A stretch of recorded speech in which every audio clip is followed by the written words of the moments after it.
কার কার বাড়ি এমন হয় বলো তো, যে বেশি কাজ করবে সে আর কারোর সাথে কথা বলবে না। তোমরা সবাই কেমন আছো? আশা করি খুব ভালো আছো। তো সকাল সকাল আমি উঠে পড়েছি, আর এখন আজকে বৃহস্পতিবার, তো পুজো দিব। পুজো দেওয়ার জন্য আমি ঠাকুর মোছামুছি করছি, আর এইদিকে ঠাকুরের বাসনপত্র সব মেজে নিচ্ছি। আর এইদিকে বাবা আবার মাছ নিয়ে চলে আসছে। দেখতে পাচ্ছ একটা আমাদের নয়নতারা ফুল ফুটেছে, তো একটা ফুল কি করব, তার জন্য ওটাই আমি তুলে পুজো দিব, ফুলের যে অভাব। আর এইদিকে আমি দুব্বা তুলে নিচ্ছি। তোমরা আবার আবার ভাববে যে এই কথাটা কেন বললাম।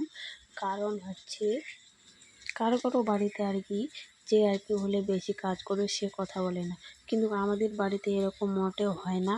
কারণ আমরা সমান কাজ করি সবাই মিলে, আর সবাই সবার সাথে গল্প করি, হাসি মজাক করি। এটাই আর কি ছিল। আর শুনছি যে কারো কারো বাড়ি যে আর কি বেশি কাজ করবে সে কথা বলবে না। আর এইদিকে আমরা রাতে রান্না করে নিচ্ছি রুটি আর হচ্ছে আলু ভাজা। আর এদিকে বাবা শুয়ে পড়েছে,